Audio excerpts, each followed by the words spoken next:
India New Zealand ബന്ധം കൂടുതൽ ശക്തമാവുകയാണ്. ന്യൂസിലാൻഡുമായുള്ള സ്വതന്ത്ര വ്യാപാര കരാറുമായുള്ള ചർച്ചകൾ അവസാനിപ്പിച്ചതായി ഇന്ത്യ പ്രഖ്യാപിക്കുകയാണ് ചെയ്തിരിക്കുന്നത്.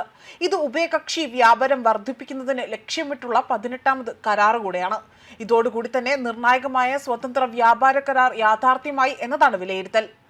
ഇരു രാജ്യങ്ങൾക്കിടയിലും അവിടെ സാമ്പത്തിക ബന്ധം ഗണ്യമായി തന്നെ വർദ്ധിപ്പിക്കുവാനും വ്യാപാരം, നിക്ഷേപം, സഹകരണം എന്നിവ മെച്ചപ്പെടുത്തുവാനും കരാർ സഹായകമാകുമെന്നാണ് വിലയിരുത്തൽ.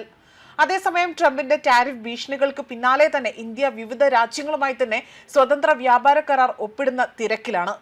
Sri Lanka, Bhutan, Thailand, Singapore, Malaysia, Korea, Japan, Australia, UAE, Mauritius എന്നീ 10 രാജ്യങ്ങളുടെ കൂട്ടായ ആസിയാൻ, അതായത് association of south east Asian, അതിലേക്ക് 4 യൂറോപ്യൻ രാജ്യങ്ങളുടെ കൂട്ടായ്മയിലേക്ക് പോലും വലിയ സ്വതന്ത്ര വ്യാപാര കരാറുകൾ ഇവിടെ ഇന്ത്യ ചർച്ച ചെയ്യുകയും ഒപ്പുവെക്കുകയും ചെയ്തു. ഇതിനു പുറമെ തന്നെ ഇപ്പോൾ US, New Zealand, European union, Peru, Chile, Israel എന്നിവയുൾപ്പെടെ തന്നെ നിരവധി വ്യാപാര പങ്കാളികളുമായി തന്നെ ഇന്ത്യ വ്യാപാര കരാറുകൾ ചർച്ച ചെയ്യുന്നുണ്ട്. അതുപോലെ തന്നെ പ്രതീക്ഷാ നിർഭരവും അതുപോലെ പരസ്പര പ്രയോജനാത്മകവുമായ ഇരു രാജ്യങ്ങൾക്കിടയിലും കരാറിനെ വലിയ രീതിയിലുള്ള വിശേഷണങ്ങളാണ് നൽകിയിരിക്കുന്നത്.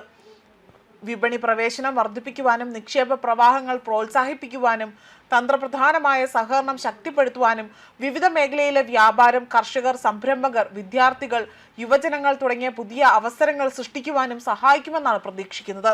കരാറിൽ 3 മാസത്തിനകം തന്നെ ഇരു രാജ്യങ്ങളും ഒപ്പിടുമെന്നാണ് റിപ്പോർട്ട്. 2025 മാർച്ചിൽ ന്യൂസിലാൻഡ് പ്രധാനമന്ത്രി ക്രിസ്റ്റഫർ ലക്സൺ ഇന്ത്യ സന്ദർശിച്ചപ്പോഴാണ് ഇത്തരത്തിലൊരു ചർച്ച ആരംഭിച്ചത്. 9 മാസത്തെ റെക്കോർഡ് കാലയളവിനുള്ളിൽ തന്നെയാണ് കരാർ പൂർത്തിയാകാൻ ഒരുങ്ങുന്നത്. കരാറിന്റെ അടിത്തറയിൽ 5 വർഷത്തിനുള്ളിൽ തന്നെ ഇരു രാജ്യങ്ങളും തമ്മിലുള്ള വ്യാപാരം ഇരട്ടിയാകുമെന്നും ഇരു രാജ്യങ്ങളും ആത്മവിശ്വാസം പ്രകടിപ്പിച്ചു. അടുത്ത 15 വർഷത്തിനുള്ളിൽ തന്നെ ന്യൂസിലാൻഡ് ഇന്ത്യയിൽ $20 ബില്യൺ നിക്ഷേപം നടത്തുമെന്നാണ് പ്രതീക്ഷിക്കപ്പെടുന്നത്.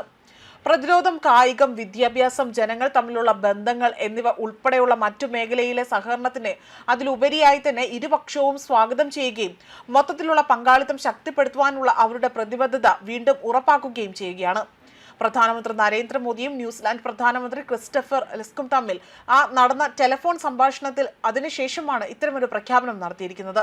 ഈ സംഭാഷണത്തിനിടയിൽ പോലും നേതാക്കൾ ഉഭയകക്ഷി ബന്ധം അവലോകനം ചെയ്യുകയും ബന്ധം ഊഷ്മളമായി തന്നെ നിലനിർത്താനുള്ള തീരുമാനത്തിനകത്ത് എത്തുകയും ചെയ്യുകയാണ് ഉണ്ടായിരിക്കുന്നത്.